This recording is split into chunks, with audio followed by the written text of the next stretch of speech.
Mesdames et messieurs, c'est l'heure de vous présenter cette émission, les actus chaudes sur Web Info Télévision. Les sommaires, il est costaud puisqu'on va parler du procès Joseph Kabila Kabange et Constant Mutamba. Une fois de plus, en tout cas, il y a l'un qui était à la barre et l'autre qui a brillé par son absence. Là, je parle de Joseph Kabila Kabange, qui ne s'est pas présenté une fois de plus à la haute cour militaire à Kinshasa, alors que Constant Mutamba, lui, a été présent dans la grande salle de la cour de cassation à Kinshasa. Que peut-on retenir de ces deuxièmes actes pour ces deux procès? On va en parler dans cette émission des Actus Show de votre rendez-vous hebdomadaire sur Web Info TV. Chaque vendredi, c'est en tout cas une émission à suivre. Nous parlerons également de la première réunion du comité conjoint de surveillance de l'accord de paix signé à Washington le 27 juin dernier. On va revenir, en tout cas, il y a une évolution significative par rapport à l'accord de paix signé à Washington. Que peut-on retenir aussi de cet accord? Où en est-on avec les démarches avant les jours J pour la signature finale, si pas globale, pour cet accord de paix qui doit être signé? C'est l'accord dont il est question. En tout cas, on va aussi en discuter dans cette émission. Jenin Toali est présent sur le plateau de Web Info TV. Avant de l'accueillir, on va souffler un tout petit peu, bien sûr, pour accueillir Jenin Toali. Bienvenue, mesdames, bienvenue, messieurs.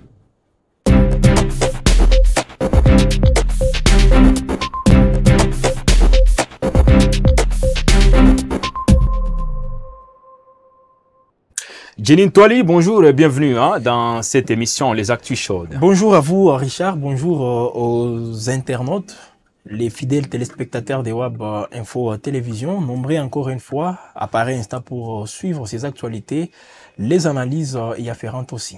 Les décryptages aussi, dans la marmite de Web Info TV, il y a des actus très chaudes. Les actus sont chaudes comme d'habitude. Vous venez de donner les menus costauds et on comprend que les internautes ont intérêt bien sûr d'être accrochés parce qu'ils seront bien servis avec toutes ces actualités. Ça fait même, ça donne en tout cas froid au dos en voyant tout ce qui est donné, les contenus, tout ça. En tout cas, nous les invitons à s'installer confortablement. C'est intéressant. Ils seront bien servis comme les avocats qui aussi ont été ou seront bien servis, les avocats œuvrant pour le compte de 7 cabinets qui sont engagés pour défendre les intérêts de l'État congolais au procès Joseph Kabila Kabange. On va en parler. Commençons par Constant Mutamba Tungunga, le ministre d'État, l'ancien ministre d'État en charge de justice et garde des Sceaux. Il est à la barre une fois de plus. Il avait brillé par sa présence et puis une fois de plus, il a été présent. C'est pour un troisième rendez-vous, je pense, Constant Mutamba Tungunga, ancien ministre de la Justice. Mais cette fois, que peut-on retenir? Parce qu'il s'est passé beaucoup de choses. Les avocats ou l'équipe, en tout cas costaud des avocats de Constant Mutamba, ces derniers, ces avocats ne sont pas prêts à dire leurs derniers mots dans cette histoire. Il y a d'autres grandes personnalités qui pourraient être associées pour témoigner de ce qu'il s'est passé réellement.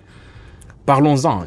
En tout cas, c'est un procès, comme je l'ai toujours dit, un procès inédit de Constant à Mutamba. Alors, au fur et à mesure que les audiences sont en train de s'enchaîner, nous sommes aussi en train de comprendre ou d'avoir une idée beaucoup plus claire sur les dossiers. Constant Mutamba qui est en train de s'exprimer, il s'exprime sans beaucoup de difficultés, bien qu'il y a certaines demandes qui ont été rejetées, entre autres la surséance même de l'audience, parce qu'il a saisi aussi la Cour constitutionnelle par rapport à ce qu'il qualifie d'inconstitutionnalité de la procédure, de la levée de ces immunités au niveau de l'Assemblée nationale. Alors jusque-là, donc on peut dire cette demande a été rejetée par la Cour et Constant Mutamba, il ne veut pas aussi tomber aussi comme quelqu'un qui ne sait pas se défendre. Il est en train de tout faire. Lui, quand il prend la parole, on comprend que c'est quelqu'un qui veut toujours montrer qu'il est innocent. Il y a aussi ces avocats qui jouent un grand rôle, non seulement devant la cour, mais également hors l'audience, ces avocats, quand ils prennent la parole, on sait justement qu'ils sont très durs envers donc on peut dire les ministères publics et la plupart des fois c'est beaucoup plus les conseils supérieurs de la magistrature qui est toujours aussi visé par les avocats de Constant Moutamba jusqu'à ce que la première ministre ait aussi cité. Au-delà du fait de demander à ce que la première ministre soit présente lors de la prochaine audience, les avocats de Constant Moutamba disent noir sur blanc que Judith Souminois, c'est elle qui a orchestré même ces procès. Elle sait là où se trouve cet argent qu'on dit que Constant Moutamba a détourné, mais elle est en train tout simplement de tout faire pour faire tomber Constant Moutamba. Alors je ne sais pas où est-ce que ça va directement avec cette rivalité Constant Moutamba et Judith Souminois, mais dans l'ensemble vous allez comprendre qu'il y a aussi une donne politique qui s'invite dans ces procès. C'est pas tout simplement la justice, parce que Constant Moutamba, bien que c'est un avocat de surcroît, il est aussi politicien. Et il est en train de jouer aussi à ça pour montrer combien de fois il fait face à une cabale aussi politique. Voilà pourquoi il faudra à ce que tous ces politiques interviennent. Et des gens qu'il est en train de citer, je crois on va passer au peigne fin justement tous ces noms, les anciens ministres, les ministres actuels dans les gouvernements Judith Souminois qui sont invités par Constant Moutamba. Donc il sait de quoi il attend aussi c'est à quoi il peut aussi s'attendre, surtout l'ancienne ministre de la Justice, donc la ministre Rose qui avait Mutombo. précédé Constant Moutamba, Rose Mutombo.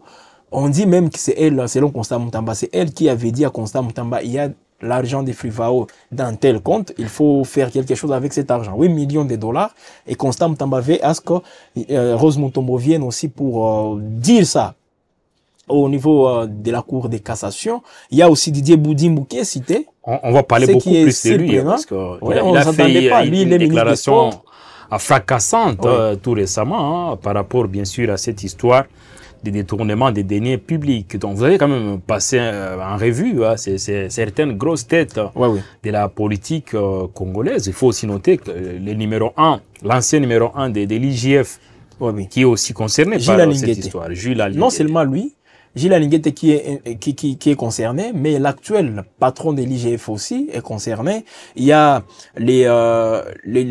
comment on dit, les coordonnateurs, je crois, des Frivao qui est aussi invité. Les responsables de la société Zion Construction, là c'est les ministères publics qui l'invitent. Les ministres actuels des ITPR, Alexis Guissard, lui qui s'occupe des travaux publics. Donc là on comprend un tout petit peu. Mais ce qui étonne, c'est Didier Boudimbo. Il n'y a pas que lui, peut-être que même lors du... Bon, peut-être la première ministre aussi. Lors de l'acte suivant, on pourrait même faire appel au président de la République. Pourquoi pas? Pourquoi pas, justement. Tel qu'on l'a dit, nul n'est au-dessus de la loi, mais pour... un principe sacro-saint pour les juristes. Rappelle, si vous venez un tout petit peu, lors du procès Kamere, il y avait aussi cette volonté de voir le président Félix Tshisekedi venir aussi témoigner, parce que Kamere disait qu'il agissait toujours au nom du chef de l'État. C'est vrai, tous les documents de la présidence, tous les documents qui engagent le président de la République sont signés par son directeur de cabinet. C'est rare de voir la signature. Mais avec l'aval du président. Mais avec l'aval du président. Voilà pourquoi il s'est murmuré à l'époque comme quoi Félix Tshisekedi pourra se présenter. Mais bon, les juges avaient aussi jugé bon que, pour éviter à ce que les présidents de la République, au-delà du fait de l'exposer, même les secrets d'État seront dévoilés à la place publique, mieux vaut laisser les présidents hors ces procès. Parce que de toute façon, je pense que l'équipe de défense de Constant Moutamba insiste sur le fait que tout s'était déroulé au Conseil des ministres, un conseil chapeauté habituellement par le président de la République. Apparemment, il y a l'aval qui serait donné pour l'utilisation de ces fonds. Au niveau du Conseil des ministres, est-ce que le président était informé? Avait-il aussi donné son aval en amont, avant que cela soit vérifié un peu plus tard? Oui.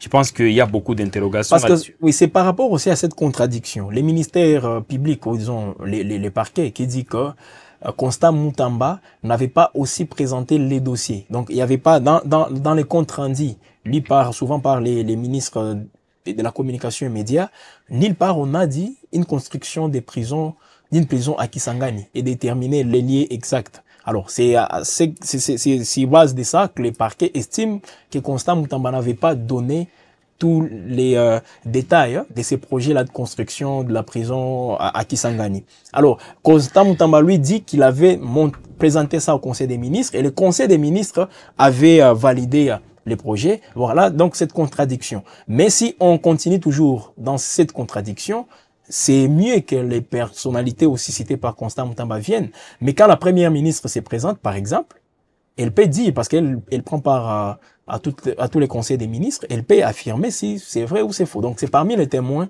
aussi, voilà pourquoi Constant Moutamba insiste sur la présence des Judith Souminois. Et une chose qui est aussi qu'il faut préciser, c'est que quand on invite les témoins, ils vont comparaître comme des témoins. Constant Moutamba aura l'occasion de poser des questions à Judith Souminois comme témoin. Tout comme le ministère public fera la même chose. Donc ça sera une étape beaucoup plus qu'il ne faut pas manquer, surtout les internautes, à ne pas manquer les lundis, si et seulement si ils seront invités justement par la Cour de cassation pour qu'ils viennent s'expliquer en témoignant par rapport à tout ce qui tourne autour de ces dossiers. Parce que nous avons longuement parlé de cette équipe costaude, des juristes qui sont des avocats qui sont autour de Constant Moutamba depuis le début de ces procès.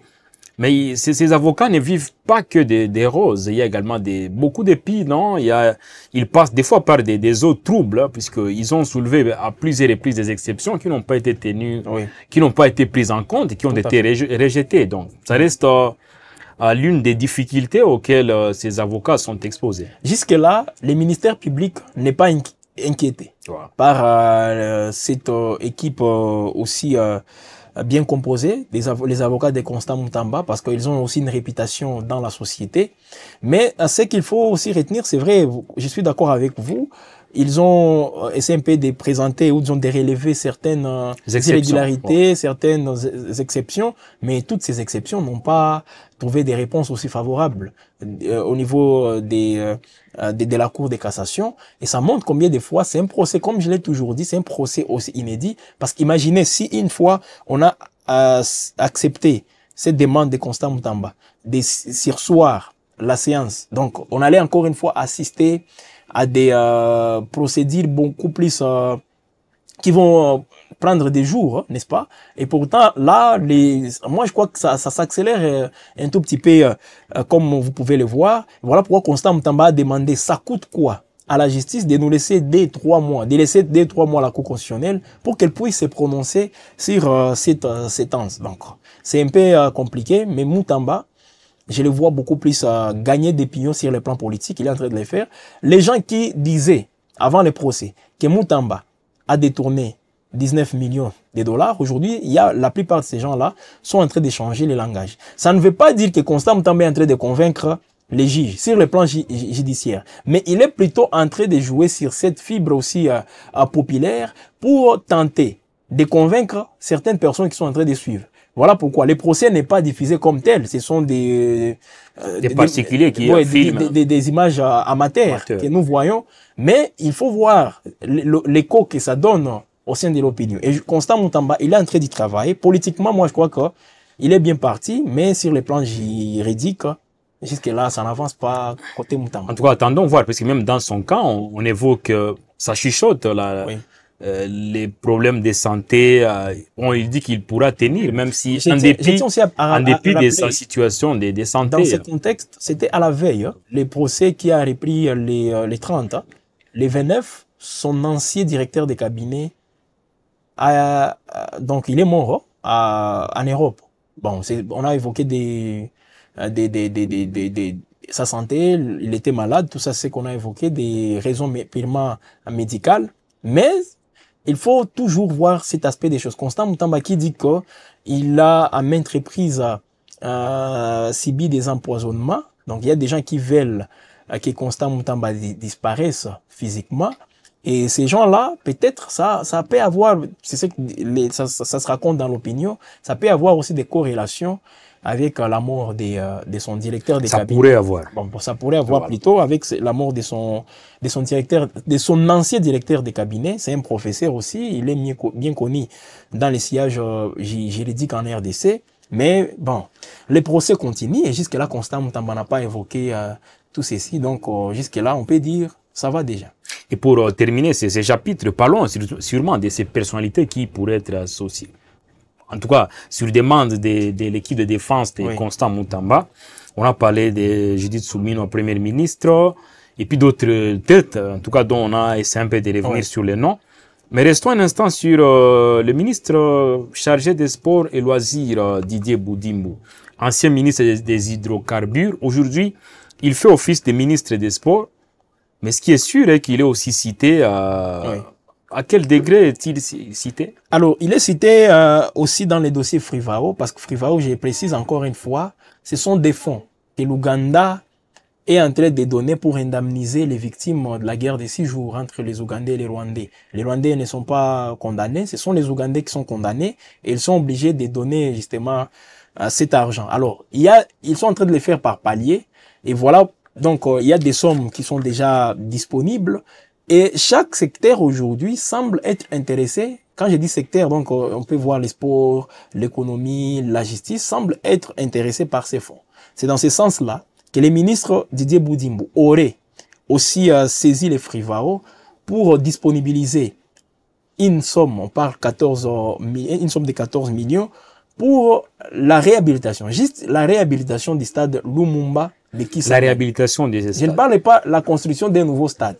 On parle de la réhabilitation du stade. Et justement, je pense qu'il y a quand même des séances qui avaient été organisées par le ministre Kisangani. Oui. Et dernièrement, il a reçu dans son cabinet le ministre provincial en charge des sports. Oui. Je pense que c'est pour la question relative au stade Lumumba. C'est l'un des vieux stades. Au niveau justement. de la Alors, et c'est dans les mêmes, pour accélérer aussi les processus, peut-être qu'il est en train de mener toutes ces consultations, mais aujourd'hui on parle de 14 millions et c'est sur base aussi de cette approche-là que le ministre Didier Boudimbo est aussi sollicité par l'équipe de Constant Moutamba pour qu'il s'explique aussi. Mais Boudimbo n'est pas resté silencieux parce que, en tout cas dans des propos qui sont relayés en boucle, notamment sur des plateformes de communication, Didier Boudimbo est clair, il dit que lui, il est ministre des sports et loisirs. Donc, lorsqu'on lui parle, il n'est pas ministre des pêches pour qu'on lui parle de ces histoires relatives à la pêche, ou il n'est pas ministre d'un autre domaine, il est au niveau du sport. Ça veut dire, lui, s'il a besoin de cet argent, c'est pour construire des infrastructures sportives. Donc, ça veut dire, lui ne veut pas qu'on puisse lui parler des histoires, surtout de la construction des routes, parce qu'il y a quand même des gens qui lui ont posé une question relative à la construction des routes. Il a donné même un exemple, 10 millions, oui, c'est 4 ou 5 kilomètres pour les routes, ou pour la route, mais pour lui, ça n'a pas de sens. Mais il y a des domaines. Ça n'a pas de sens parce que. Mais il y a des domaines dans lesquels et puis il a même évoqué un point important. Il dit, important pour lui. Oui. Il dit que oui, mais est-ce que vous connaissez combien de millions sont injectés dans la guerre? Ça veut dire, il a fait un petit raccordement pour dire que les domaines, c'est vrai, il y a des domaines qui sont prioritaires, mais il ne faudrait pas que certains domaines puissent écraser complètement d'autres. Alors, Didier Boudimbo, lui, c'est sa façon peut-être de se défendre. Mais Constant Moutamba, qu'est-ce qu'il veut? Les camps Moutamba. Parce que Moutamba est cité, c'est presque dans le même dossier. Si vous voyez très bien. Constant Moutamba, qui prend l'argent, disons, qui aurait pris l'argent de Frivao et voulait construire avec la prison à Kisangani. Didier Boudimbo, qui prend aussi l'argent de Frivao et il veut construire les stades à Kisangani, dans son domaine, et Constant Moutamba est dans son domaine. Mais Constant Moutamba, qu'est-ce qu'il veut? Il pense que on a dit qu'il a pris l'argent sans pour autant construire la prison. Didier Boudimbo, c'est la même chose. Il a pris l'argent, il aurait pris l'argent, disons-le, parce que lui n'est pas encore cité par les ministères publics. Il aurait pris l'argent sans pour autant construire le même stade à Kisangani. Vous voyez? Donc, c'est presque dans les mêmes paniers. Ils ont pris l'argent. C'est la même provenance.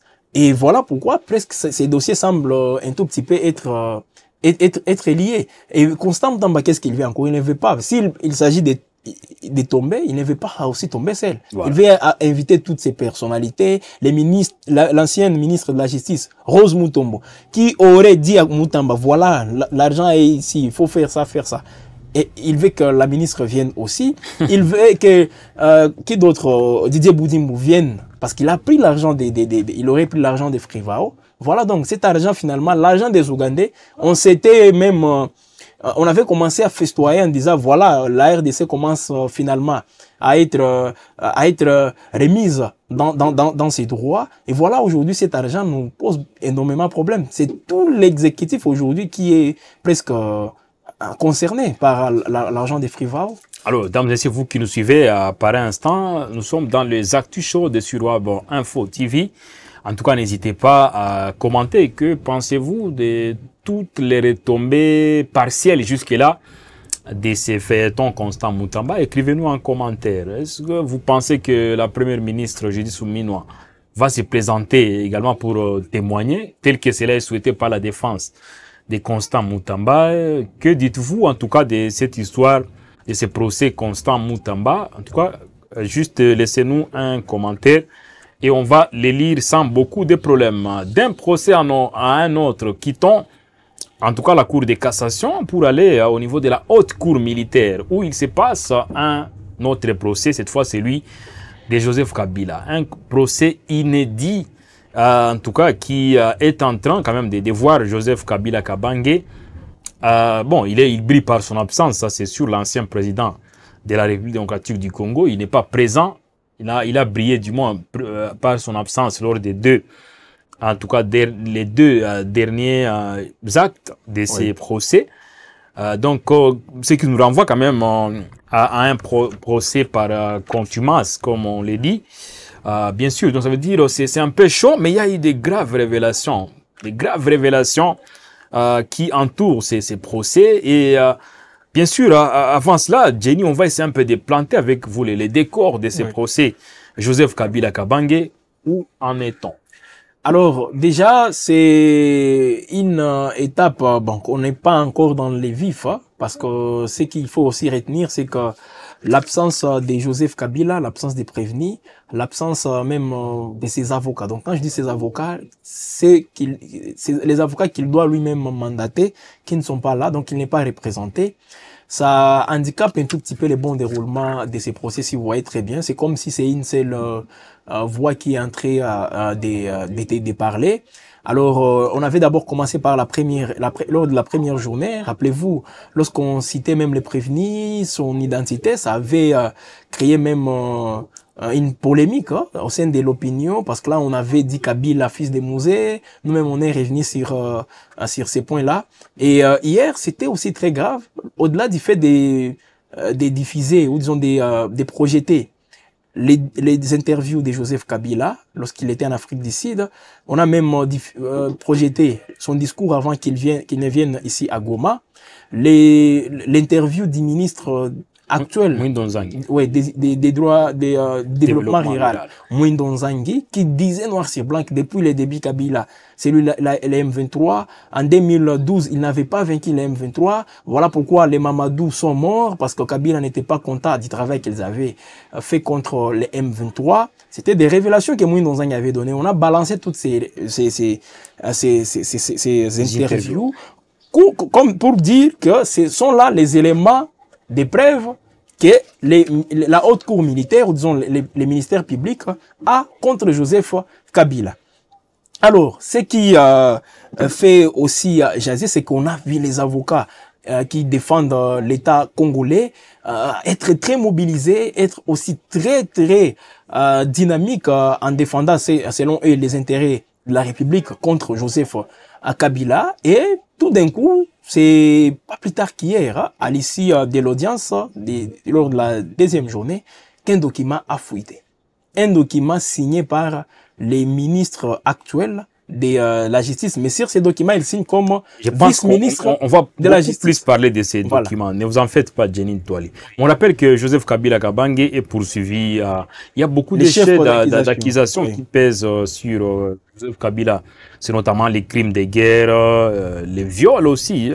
Les crimes de guerre au niveau de la province du Sud Kivu, viol, torture, et puis il y a d'autres... Collision avec le M23. Bien sûr, donc homicide, apologie d'actes de terrorisme.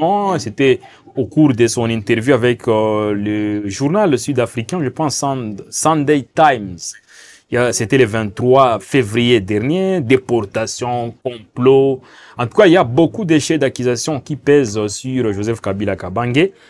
Mais Jenny, en tout cas, c'est chaud à Kinshasa actuellement, puisque il y a quand même 7 cabinets d'avocats engagés pour défendre les intérêts de l'État congolais. En tout cas, qui doivent se partager plus de 3 millions de dollars américains dans le cadre de ces procès. Il y a des documents qui ont fuité, mais avant cela, quand même, on va vous inviter à suivre, mesdames et messieurs, avec les concours de la technique, on va vous inviter à suivre Maître Kabengele Ilunga. Il est de la partie civile. Il essaie un peu quand même de revenir sur cette histoire d'argent, parce qu'il y a même des avocats qui seraient menacés après, en tout cas, tout ce qui a trait au dévoilement des documents par rapport à l'argent, parce que ils doivent se partager. C'est une somme colossale d'argent. Beaucoup d'inquiétudes, mais aussi à Maître Kabengele essaie un peu de relativiser. Il pense que les plus de 3 millions de dollars, c'est presque rien par rapport aux montants qui sont même proposés à des gens peut-être qui ne servent pas le pays comme il se doit. Suivez Maître Kabengele Ilunga. Qui ont été consultés ont décliné la consultation en considérant la dangerosité que représente M. Joseph Kabila. Pour votre information, juste après la première audience où nous avons fait acter la comparution pour compte de la République démocratique du Congo, beaucoup d'entre nous ont reçu des messages de menaces de mort. Il faut également tenir compte de ce que ici, nous sommes en train de nous battre, de travailler pour que la population congolaise, victime des actes de M. Joseph Kabila et de ses parents et ses alliés, que ces victimes-là soient indemnisées. Nous sommes en train de poursuivre plusieurs milliards de dollars en termes de dommages et intérêts. Notez, pas plus longtemps qu'au mois de mars, le 7 et le 8, vous avez vu circuler sur la toile les communiqués de presse émis par l'ancien ministre de la Justice, Constant Mutamba, qui offrait 4 millions de dollars pour quiconque arrêterait Pero Luara et 4 millions de dollars pour quiconque arrêterait Corneille Nanga et Bertrand de 6 mois. Et la sommation de ce que nous avons demandé n'arrive pas à 4 millions, juste pour l'arrestation. Or, on peut arrêter quelqu'un, le juger pour ne pas le condamner. Mais ici, nous sommes en train de poursuivre la condamnation aux dommages et intérêts. Donc, cette base-là, tout ce qui passe par rapport à 4 millions, 8 millions, juste pour l'arrestation, et les avocats sont modestes parce qu'ils ont demandé moins, tout calcul confondu, moins de 3 millions de dollars. Il faut tenir compte que maintenant, là, les avocats sont en train de faire les avances. Nous avons envoyé de collaborateurs en province. Il faut les loger, pour assurer leurs conditions de sécurité. Et d'abord, on n'a rien touché, c'est les faits de cabinet que nous avons exposés. Et tenez compte que dans ces zones-là, ces collaborateurs, que ce soit ceux qui sont sur place, que ce soit ceux qui ont quitté Kinshasa pour se rendre dans ce lieu-là, il y a des mesures de sécurité particulières qu'il faut reprendre. Il faut également noter que ces honoraires postulés, ce n'est pas par avocat, c'est par cabinet. Et donc, quand vous avez vu 7 avocats qui comparaissent là, c'est 7 cabinets, et nous avons demandé à nos collaborateurs qui sont avec nous de ne pas comparaître pour ne pas encombrer la barre de la haute communautaire. Et ils sont en train de travailler. Notez bien que nous devons également consulter le dossier de la République, documents officiels et privés, pour nous faire une idée sur l'ampleur et l'étendue des préjudices que Joseph Kabila et ses complices et co-auteurs ont causé à la République démocratique du Congo ainsi qu'aux provinces, afin d'être utiles à la haute cour militaire. Alors, tout ça, tout compte fait, nous avons estimé en patriote arrêter notre note d'honoraire à des proportions qui soient acceptables. Donc, ce n'est pas exorbitant. Et je pense que Pero Luara, qui relie, qui est en train de relayer l'information, qu'il se souvienne qu'il y avait 4 millions pour lui seul. juste pour l'arrêter. Mais ici, nous, on n'est pas en train d'arrêter, on est en train de concourir au jugement et à des condamnations à des dommages d'intérêt de plusieurs milliards de dollars au profit non seulement de la République, mais également des victimes des actes perpétrés par Joseph Kabila et ses complices. Et là, vous venez de suivre Maître Kabengele Ilunga, en tout cas, il est de la partie civile, il est à l'aise, Jenny, il est à l'aise, il dit que, en tout cas, cette somme sera à donner en fonction des cabinets, mais quand même, c'est une somme colossale. Et il pense quand même que, apparemment, les documents auraient fuité, et il y aurait une main mise ou une main noire derrière cette histoire. Il évoquerait Constant Moutamba dans ses dires.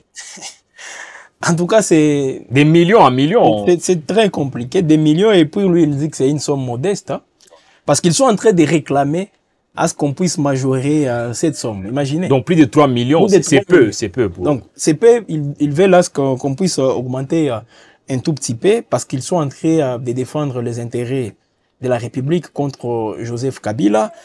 Vous êtes revenu et lui-même, on vient de l'écouter, il fait une comparaison avec d'autres sommes qu'on avait mis en jeu pour traquer ceux-là qui, selon eux, ne défendent pas les intérêts de la République.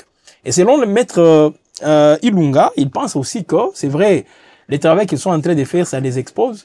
Mais quand un document fuite et quand lui-même fait cette interview, nous pensons qu'il s'expose aussi. Alors c'est vrai, c'est en fonction des cabinets, mais allez-y comprendre, oui, des cabinets, mais au niveau de l'État, on ne reconnaît pas les cabinets. Qu'est-ce qui nous rassure que tous ont des cabinets? C'est ça aussi la question. Pourquoi je l'ai dit? Parce que en lisant bien ces documents, on ne parle pas des cabinets. On parle des individus et on met leurs comptes bancaires. Est-ce que ces comptes bancaires sont liés à leur cabinet? C'est ça aussi la question qu'il faut se poser. Donc ce sont des sommes colossales. Imaginez débourser plus de 3 millions de dollars pour... parce qu'il faut dire, pour clouer Joseph Kabila, c'est ça aussi l'idée. Mais, et pourtant, on l'a dit toujours, on a d'autres priorités. Je ne sais pas si ces procès est aussi prioritaire, en quoi cela peut aussi changer la donne de tout ce qu'on peut considérer comme misère aujourd'hui que les Congolais sont en train de traverser. Donc, autant de questions. Mais il y a aussi, comme lui-même allait dire, et parce qu'il voulait, en disant Péro Loire, comme c'était Constant Moutamba à l'époque, lorsqu'il était ministre, qui avait mis en jeu cette somme-là. Alors, aujourd'hui, il pense qu'il y aurait, voilà, une main noire des Constant Moutamba, parce que ne vous en faites pas, Constant Moutamba, s'il s'agit de tomber, il ne veut pas tomber seul. Et il risque de ne pas tomber seul. En tout cas, parce qu'avec tout ça, un document signé, bien sûr, par les ministres, les vice-ministres de la justice, actuel ministre de la justice intérimaire. Alors, je me demande, est-ce que c'était les documents datent de l'époque Moutamba, ou soit c'est après? Parce que si ça date de l'époque Moutamba, là, ne vous en faites pas, Moutamba c'est là aussi concerné. Bien que c'est pas lui le signataire, mais c'est là aussi concerné. Mais aujourd'hui, le procès a commencé, le procès Kabila, ce n'était pas avec Moutamba. Et la présence remarquable des ministres intérimaires, Samuel Memba Kabouya, à toutes les séances, ça dit aussi quelque chose. Donc, encore une fois, de l'argent qu'on débourse, toujours des millions, et on se demande qu'est-ce que un Congolais lambda peut encore attendre de tout ça. Hein? Plus de 3 millions de dollars, et l'avocat demande à ce qu'on puisse ajouter. Donc, c'est un peu bizarre, hein, avec ces procès qu'on entendait peut-être nous éclairer par rapport à l'implication des uns et des autres dans les crimes, dans tout ça. Mais voilà, encore une fois, des sommes. Donc, les gens sont en train de profiter. Et ne vous en faites pas, peut-être pour le procès Moutamba, il y a aussi des sommes colossales qui ont été déboursées pour, à des fins aussi purement individuelles, parce que je ne vois pas quel est l'intérêt de la République qu'on peut préserver dans tout ça. Et par rapport au procès Kabila, qu'est-ce qui va suivre? Je pense qu'on doit accélérer, hein, on doit serrer les vis pour, oui, tel que vous l'avez dit, peut-être clouer Joseph Kabila. Parce que même les avocats, de toute façon, lui, il n'est même pas présent. Il n'est pas présent, il n'est même pas concerné. Même les avocats, parce qu'on dit que les deux séances ont été aussi très importantes pour qu'ils puissent s'enquérir du dossier. Et après, c'est déjà les 7, hein, les 7 août, la troisième audience qui aura lieu, et il faut être aussi, sauf changement des dernières minutes, Kabila ne sera pas là, ses avocats ne seront pas là. Donc ce que nous voyons, ça sera une répétition, peut-être accélérée avec des prononcés, je ne sais pas. Mais c'est un procès aussi qui, c'est vrai, il est inédit parce que c'est un ancien président de la République. Les seuls que la République démocratique du Congo a en vie. Ouais. Voilà, c'est les seuls. Mais il est aussi poursuivi, il n'est pas là. Donc à la haute cour militaire, on ne va pas voir grand-chose avec le procès à Kabila, bien qu'on a aussi interdit la diffusion à des médias interposés ces procès, sauf les médias aussi officiels. Donc, un peu compliqué, mais déjà, c'est un procès où il y aura aussi des révélations et il y a des choses qui peuvent aussi se passer. Voilà pourquoi on veut un tout petit peu museler la couverture médiatique. On précise qu'ici, il y a eu des tentatives d'envoi des notifications, des mandats de comparution à Joseph Kabila Kabange. Apparemment, c'est sans succès, hein, c'est sans succès puisque jusque-là, il ne s'est pas encore présenté. On ne sait pas ce qu'il va se passer le 7 août prochain. Mais ce qui est sûr est que c'est un procès qui est en train de prendre un virage inquiétant. Un virage inquiétant. D'ailleurs, on a lu un communiqué, c'est pas une communication du CENSA. Voilà, je voulais et qui n'est pas du tout d'accord avec ces procès. Oui. Et CENSA estime que le moment n'est pas opportun. Voilà. Alors, c'est un virage inquiétant, non seulement pour Kabila, mais également pour la République. Parce qu'il faut, on le dit toujours, non, même au-delà du CENSA, on a vu même la Fondation Katangaise faire une déclaration pour demander, ils ont écrit au président de la République pour lui demander de surseoir toutes ces procédures. Il faut beaucoup plus privilégier la cohésion sociale qui est déchirée déjà. Et quand on continue avec ce genre de procès, ça affaiblit déjà ces pourcentages aussi minimes de cohésion sociale qui est là. Et surtout que nous sommes à l'approche quand même d'une signature historique pour l'accord de paix. Pour l'accord de paix. Qui ne pourra pas tarder à Washington. Oui, et ces accords de paix doivent aussi être accompagnés par des processus politiques, voilà. Les dialogues. Alors, avec qui on va dialoguer? Donc, vous voulez faire un dialogue et écarter Kabila. Kabila est un ancien président de la République. Et ce qui étonne... Les seuls qui en dit, s'il vous plaît. Je pense les trois autres... Il est le seul qui a l'expérience de la gestion d'un pays. Véritablement. Véritablement. Parce que Félix Tshisekedi, lui, il est au pouvoir. Alors, c'est lui qui n'est pas au pouvoir, mais qui a cette expérience, c'est seul Joseph Kabila dans ces pays. Imaginez. Alors, de l'autre côté, on discute avec la FCM23.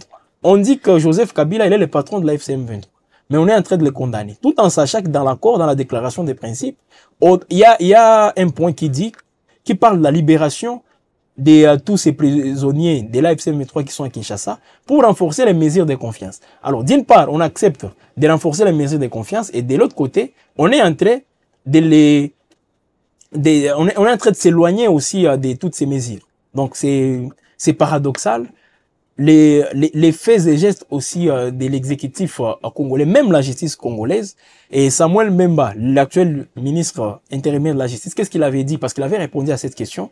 Pour lui, l'accord ne vient pas remplacer la justice. La justice doit jouer son rôle. On ne négocie pas avec la justice. C'est ce qu'il avait dit. Mais il faut voir qu'est-ce qui est prioritaire. Soit c'est la paix, ou soit condamner ces individus-là. On avait condamné le colonel Nanga avant qu'il n'arrive à Goma, avant qu'il n'arrive à Bukavu. Mais le fait de les condamner, est-ce que ça avait stoppé leur avancée? Non, mais ils sont là. Donc, on peut condamner Kabila. Si ils disent qu'il est l'AFCM 23, on peut les condamner. Et peut-être continuer avec l'avancée de l'AFCM 23. Donc, ça ne change pas aussi grand-chose dans ce qui se passe aujourd'hui à l'est du pays. Je pense que pour nous, quand même, ça a changé quelque chose parce qu'on vous a quand même fait part de l'évolution de cette situation au niveau de Kinshasa. On va chuter avec l'accord de paix. On a été à Doha à plusieurs reprises. Nous rentrons une fois de plus à Washington.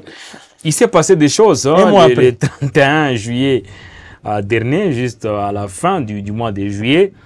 En tout cas, on l'a dit en luminaire, il y avait une première réunion du comité conjoint de surveillance. En tout cas, de l'accord de paix signé à Washington le 27 juin dernier. On rentre à Washington, hein? Oui. Les partis congolaises, rwandaises se sont une fois de plus rencontrés à Washington pour cette première réunion du comité conjoint de surveillance. Voilà, un comité, c'est pas seulement la RDC, le Rwanda ou les États-Unis. Le Qatar était là, les Togo, l'Union africaine, mais également d'autres acteurs qui interviennent dans les différents mécanismes. C'était les Nations Unies. Oui, bien sûr, les 31 juillet, donc hier. C'est pas si tard. Hier, ils se sont rencontrés pour mettre en place un comité de suivi. Et le comité a été désigné et un président aussi. Mais on ne sait pas qui est le président. Quel est le pays qui va présider ces comités. Ça a été organisé aux États-Unis. Ça a été organisé aux États-Unis, mais jusqu'à là, on n'a pas donné des détails quant à ça. Alors, c'est justement pour voir, pour se rassurer d'une mise en œuvre de l'accord de paix du 27 juin dernier. Alors, ce qui va se passer, donc, la matérialisation de tout ce qu'ils ont eu à conclure, parce qu'il faut les préciser, ça fait déjà un mois que l'accord est en vigueur. On sait tous, oui, plus d'un mois d'ailleurs, qu'on devrait déjà passer à la matérialisation, disons, la mise en œuvre de cet accord dès la date de sa signature. Mais on a gaspillé donc un mois.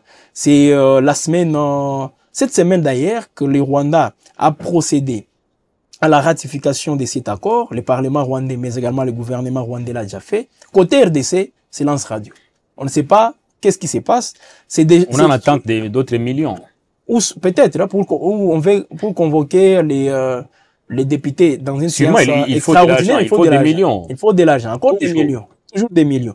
Ou soit on attend la prochaine session qui va commencer le 15 septembre pour tabler sur cette question. Jusque-là, le gouvernement ne l'a pas encore fait, mais également le Parlement côté République démocratique du Congo. Et je doute même que le Parlement donc ait accès à ces dossiers dès le départ. Parce que c'est ça aussi l'idéal. Avant d'engager la République dans un accord, dans un processus de paix, il faut au préalable informer le Parlement. Mais chez nous, on s'est juste contenté d'informer Vital Kamerhe dans une audience avec le président de la République, Sama Lukonde, et ça s'arrête par là. Et pourtant, on doit saisir le Parlement de manière aussi officielle. Mais ça n'a pas été fait. Mais vous allez voir, le Parlement va aussi va ratifier cet accord. Et peut-être c'est ce qui va engager de manière beaucoup plus active toutes les parties. Mais c'est bon de mettre déjà ces mécanismes. Alors je me demande, c'est quoi la différence maintenant entre les CONOPS et ce qui a été fait les comités conjoints de surveillance. Là, c'est des surveillances. Alors les CONOPS s'occupent des opérations. C'est ça la différence? Sûrement.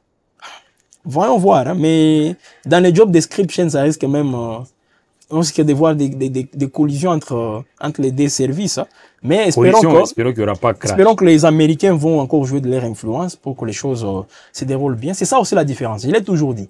La présence des Américains fait à ce que nous puissions espérer, nous puissions croire à ces processus. Mais sinon, si c'était un autre acteur, les acteurs régionaux, la France ou je ne sais pas qui d'autre, on allait toujours assister à des surplaces comme ça a toujours été. Et je pense que la convocation de cette première réunion du comité conjoint de surveillance, un mois après, ça c'est quand même une lueur d'espoir pour la suite. Ah, c'est bon. Parce que la crainte était que après toutes les péripéties qu'il y a eu dans cette histoire, le non-respect de certains engagements, il y avait une certaine crainte que ça puisse aller jusqu'au bout. Mais les États-Unis tiennent mordicus. Oui, mais ce que nous déplorons toujours, c'est ces violations des cessez-les-feux qui ont été enregistrés, ça fait des semaines déjà.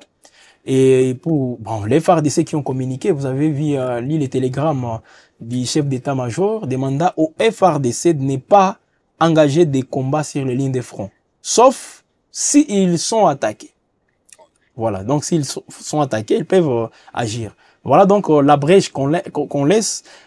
Il peut y avoir des attaques et les FARDC vont se lancer. Ou soit des échauffourées comme les Ouazalendo le font toujours, et les FARDC peuvent aussi intervenir aux côtés de ces derniers. Donc, jusque-là, on est loin aussi d'un cessez-le-feu effectif sur la ligne de front. Malheureusement. On est déjà le 1er août.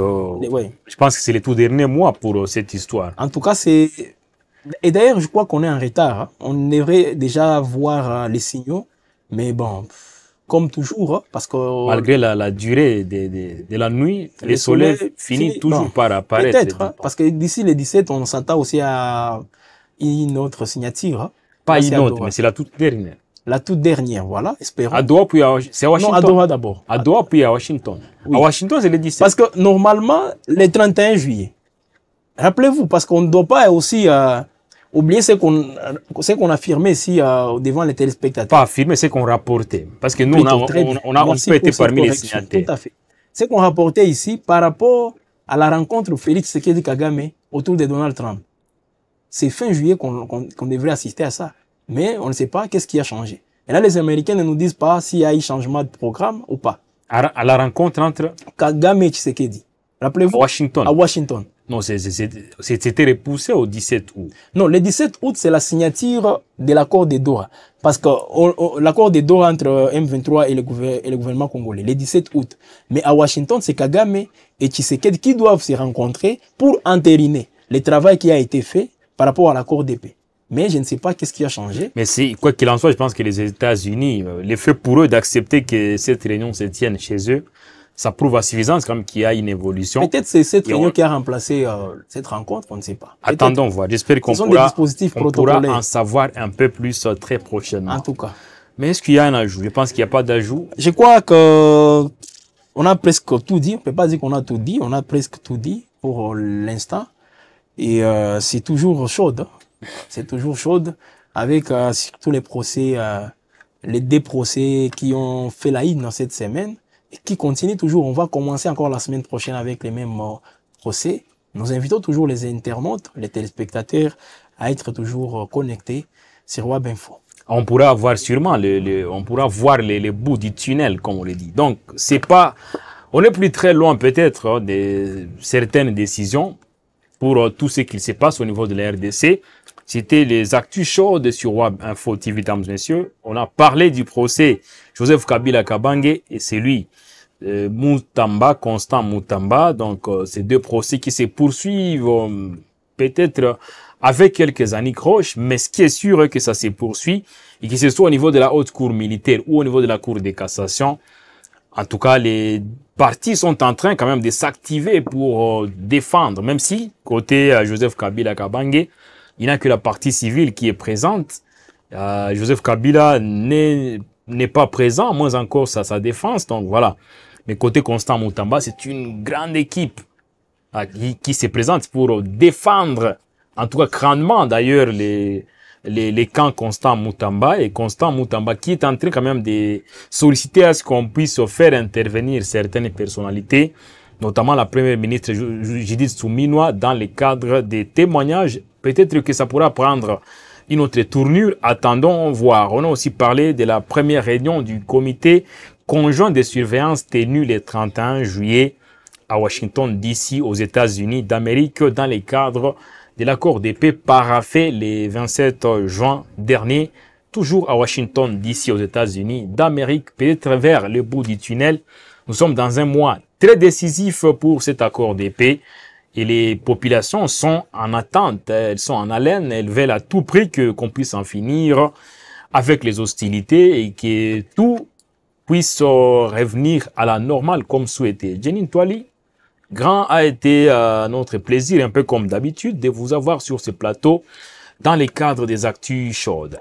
C'est un plaisir toujours partagé. Merci à vous, merci également à ceux-là qui nous ont suivis.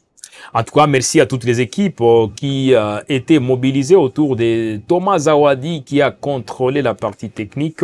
On va se retrouver très prochainement. Mais pour vous qui nous suivez pour la toute première fois, d'ailleurs, comme on l'a dit habituellement, en tout cas, n'hésitez pas à vous abonner. Cliquez simplement sur s'abonner et puis ouvrez la cloche des notifications juste au petit coin pour rester au parfum des informations, actualités, décryptage et que sais-je encore. De WebInfo TV qui vous informe au quotidien. On se retrouve le vendredi prochain pour un autre numéro aussi riche comme celui-ci. Le vendredi prochain. Ciao.